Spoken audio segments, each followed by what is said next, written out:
Hello and welcome to the Be Wild vlog. I am Benji Wild and I'm back again to chat to you about the ever fascinating Slater case. I just want to clear up a few myths and a few things that I've seen in comments, a few things my old mate Angry Duncan with a 1-inch truncheon have said, just some general things that I was thinking about over the last couple of days. First one is that somebody said, I have been told by the fellas named Chris and Luggy to shut my mouth, or I've somewhat been silenced and told that I can't have the narrative that there was foul play anymore. I just want to assure you that I couldn't give a flying fudge what anybody says, let alone Chris and Luggy. But I will say that out of all the people I've communicated with in regards to the Slater case, those two have been the most decent. You know, some of the things Luggy says online, I struggle to read. I think he speaks in riddles a little bit, but I guess that's part of the art, part of the mystery of Lord Lugwim. I don't have a problem with him. I don't have a problem with Chris. I think they're all right. They've been all right to me, at least. I'm sure some people would say that they're this, they're that, but would those people be the kind of people that have spent weeks slagging them off and trolling them online?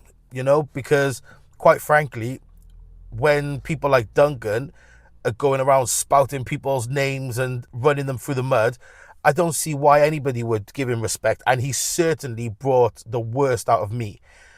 In my last video where I spoke about him, I was actually pretty vexed. I was pretty vexed, and there's no need to be. So that's the first thing. Nobody has told me to change my mind. Nobody has put anything into my mind. I do not know Luggy or Chris. I do not know them.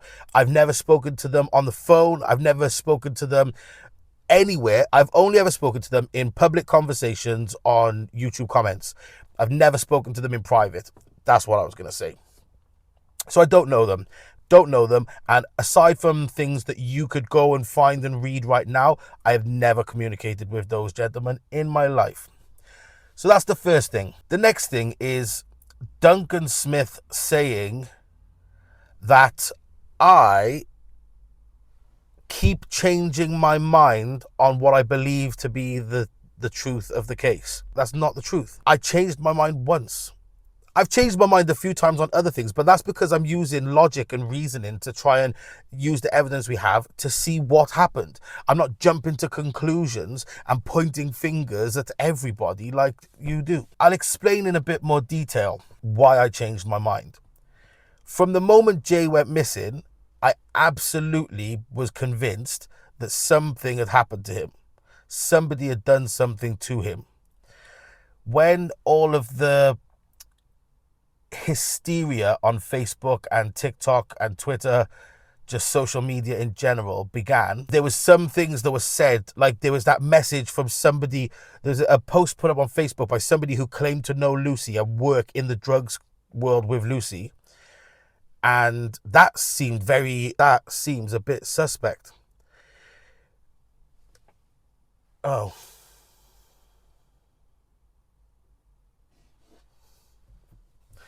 well, I guess that didn't last as long as I'd hoped for.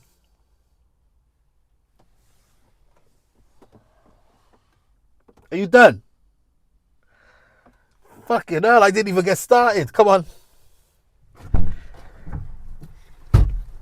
I was expecting it to be at least 15 minutes. Sorry, she was quicker. I only needed, I was only one part of it I wanted top lip. Okay. Right, we'll get back to this later.